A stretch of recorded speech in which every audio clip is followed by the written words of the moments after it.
Somehow this little girl had the words in her mouth to get Naaman his healing. And when he came back to thank Elisha for it, Elisha pointed him in the direction of God. Elisha pointed him to God and said, I didn't do anything. It was God that did it. God healed you. Read the story. It's not exactly, I'm paraphrasing, it's not exactly in these words, but this is the gist of the basic elements and the basic events of this story. Elisha pointed that man, name, any man, right? That's what we ought to do. Any man that comes to us for help, we ought to pray. And then after we pray, we point them in the direction of God. I prayed for you, and I'm pointing you in the direction of God. He said he would heal you. He opens up doors. He did it for me, and now he, not me, he will do it for you. That's the story. The story that's supposed to get God glory is when you point people to him. When you point people to God for his glory, then he can do great things. But when you take credit for it, when you stand in the gap, when you say, I did this thing for you, when you don't point to God, then how does God get glory? I believe other people get their healing. But what happens with you? Because we all inevitably get sick. That's just the fallen world that we're in. But what happens when I get a word and I don't give that word, I don't give the person that gave me that word, the Godhead, right? I don't give them credit for the word. See, the little girl pointed to Elisha's God, and then, right, the story travels down and actually hits Elisha, and he points right back to God, points right back to the God of Israel.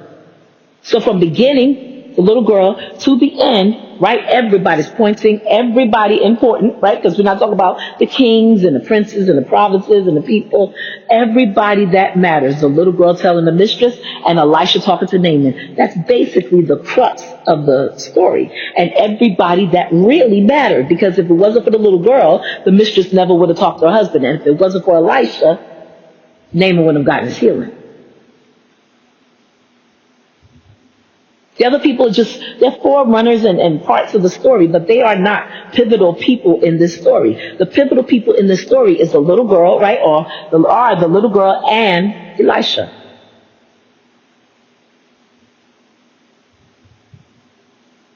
But this is a beautiful thing because even in the midst of it, it tells me, right? Name any man tells me that anybody can get this type of healing from God. If you have, the leprosy is known as the sin sickness. If you have sin sickness, if you have the sickness of sin and it's a rampage in your body and beating your body down, God can heal you today. He wants to heal you. What's your name? It does not matter. It could be any name. You could be any man. It does not matter. Name any man, right? Name any man that God cannot heal. I dare you.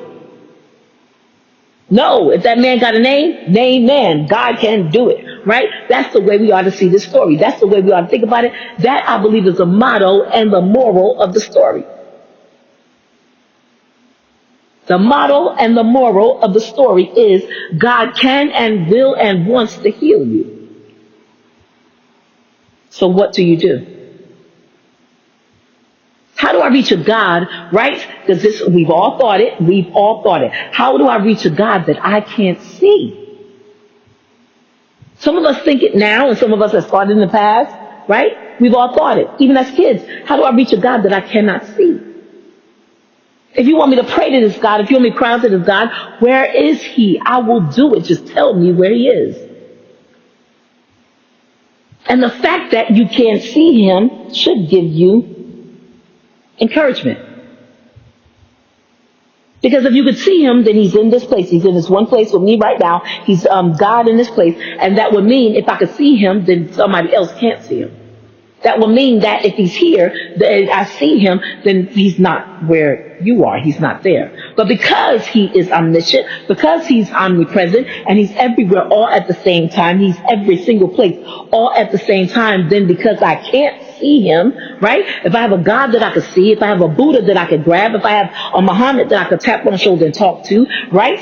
Then that means that I should not be worshiping them because of the fact that I can see them. And if I can see them, they are in the room with me. If they are in the room with me, then there's another room where somebody else is standing where they need him and they are not in the room with them. But because I cannot see this God, that gives me pause for great praise, right? It gives me pause for praise. Why? Because of the fact that I know that if I can't see him, I cannot see him, I can't see him, then that means that neither can you.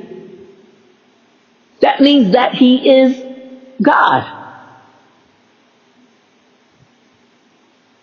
Could that be why God didn't want any images of him? Why God didn't want any sculptures or people to make not sculptures necessarily, but idols out of him?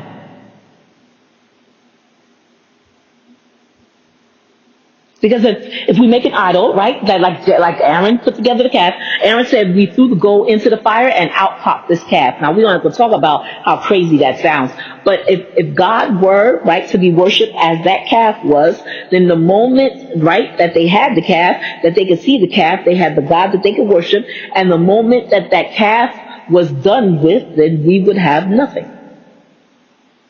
But because by faith, right, I believe that Jesus Christ came and he, as a man, died for my sins. God in the flesh died for my sins. Then I know, because he said, I go away and prepare you a place. And where I am, you may be also, right? Because he said these things to us. He said that I tell you this, that you might believe. That's John chapter 14. I tell you these things because when they happen, right, when these things happen to me, you might believe. And so, right, I believe in Jesus Christ because those things happened to him, right? And I believe in who he said he was because God says, for God so loved the world. God said, right? John said it, but it was God's word. For God so loved the world that he gave his only begotten son, that whosoever believeth in him should not perish, to have everlasting life. Everlasting life doesn't come from me rubbing Jesus or me getting to touch Jesus or me get to talk face to face with Jesus, me seeing his face. Everlasting life doesn't come that way. What everlasting life comes from is me believing in Jesus as the Son of God. That's when he becomes God in the flesh to me. That's when he, right, puts on human flesh and dies for my sins, right? For me. He did it already. But until I believed it, it did not happen for me. Until I believe that he did it and that he's a rewarder of those that diligently seek him, until I take him up on his word, it happened. But it does not happen for me. So I become like Naaman. Name any man, right? I become like Naaman. And because I don't believe, it does not happen for me. And it's the same situation with Naaman. If Naaman had gone to the Jordan and had not believed that what Elisha said was true, I doubt that he would have been healed. Since Naaman was ready to go home and did not want to go to Jordan, if he had went back home without washing the Jordan, he would not have been healed. But Naaman had to go to the Jordan, right? And I believe that he believed that it would happen because he didn't just go to the Jordan and dip once begrudgingly. He went and dipped and dipped and dipped and dipped and dipped. What's that number? 5, right? And dipped, and then he dipped again. He dipped the exact amount of times that Elisha told him to dip. And when he did that, he received his healing.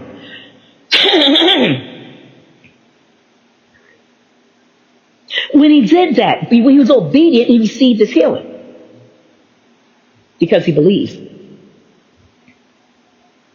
He knew, right? And he believed that if he went home and did not do it, he would not be healed. So why not just take the step? Why not just step into the Jordan, no matter how dirty it is, and dip in the Jordan and get your healing? Why not just do it is my question. Why not just get it done? Do you believe? Do you believe that God is who he says he is? That's my question to you today. Do you believe When Jesus says, I am the door, do you believe that when you hear knocking, right? Not by a physical man's hand, but by the spiritual God that Jesus is. When you hear him knocking, that if you open the door, he'll come in. Do you believe?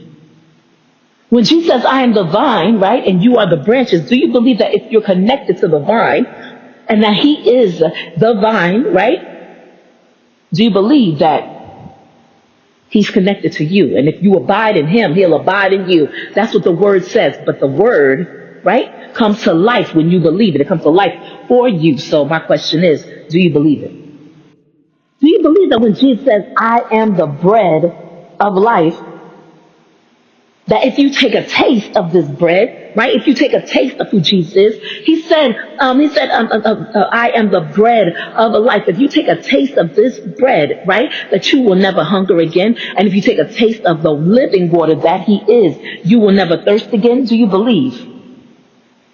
Do you believe that when Jesus says, I am the light of the world, right? And then Matthew 5:16 tells us that we are the light of the world. We take after the true light of the world, for he is the way, the truth, and the light, right? No man comes to the Father except by him, but he's also the light of the world. He's the life and the light of the world. Do you believe, right? When he gives you the power to become a light like he is, do you believe, right? That people can see who he is. See, I was reading this book the other day, and it's called The Gospel Precisely. And it tells us, it told me, or it tells everyone, right? Because it's a book, right?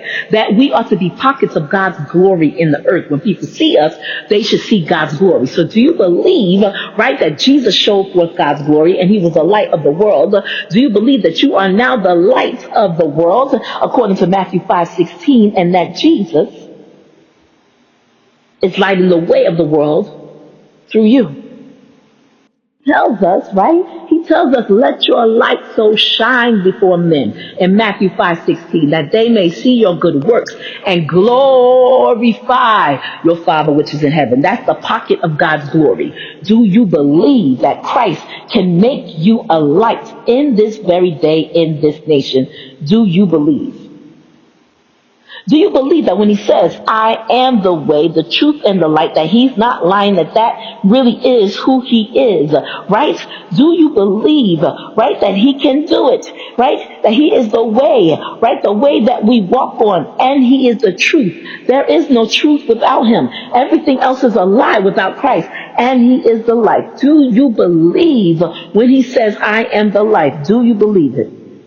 When he says, I am the good shepherd, right? That there are other shepherds out there that will lead the sheep. Just like he told Peter, tend to my sheep. Tend to my lambs, right? There are other shepherds out there that will lead the sheep. And I believe even when he told Peter that he told Peter that not as Peter, not as who the man that was Simon, but when he told Peter that he was the church and that the gates of hell would not prevail against it, he was telling Peter, the church, right, to tend to his lambs, to feed his sheep. The sheep would come to the church and they would be fed, right? He was telling the church, he was telling Peter, who was to become the church, he was telling the church to do these things. But do you believe? Do you believe that when he says, I am the resurrection and the life, that he meant it? That was the last one. He meant it. Not the last one where he said it, but that is the last one of the 7. Do you believe that he really is the resurrection and the life? That if you close your eyes today, not to open them tomorrow, that you will be resurrected and you will resurrect right with Christ. Do you believe? See, the word only comes to life when we believe it. The word is already living, right? And it's powerful and it's sharper than any two-edged sword, but it only comes to life for you when you open it up and read it, when you believe it. That's when you become a pocket of God's glory in the earth. And Naaman, I believe, became a pocket of God's glory because he told Elisha, he said, when I go back, I'm going to have to go inside the temple of Ramon with my master, with my king. And when he kneels, I got to kneel. But tell God, know that I know who he is.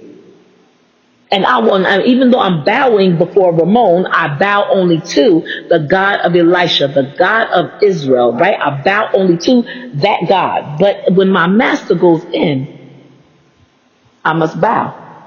Selah. See, this is part of the story. It leaves for a little guesswork. because it's a little tricky. Because he says to Elisha, he says, when my master goes when my master goes into the temple of Ramon, he leans on my arm. And I said, if Naaman had leprosy, why would this man lean on his arm? If Naaman got leprosy, why would anybody want to touch him? There's something to this. Because leprosy, it spread. It spreads all over your body. So if Naaman has leprosy, why would this man want to touch him? Just like this woman was married to him. Why would they want to have anything to do with this man who had leprosy? But I believe everything is done in God's time, in God's way. Because here's the thing. When Naaman went into the temple of Ramon with his master, and his master leaned on his arm, he could then tell the man, yes, I did have leprosy, but I don't have it anymore. Because Elisha's God, the God of Israel, has healed me. If the man had any problem grabbing a hold of Naaman's arm, he would definitely be intrigued when Naaman came back from Israel healed. Do you believe?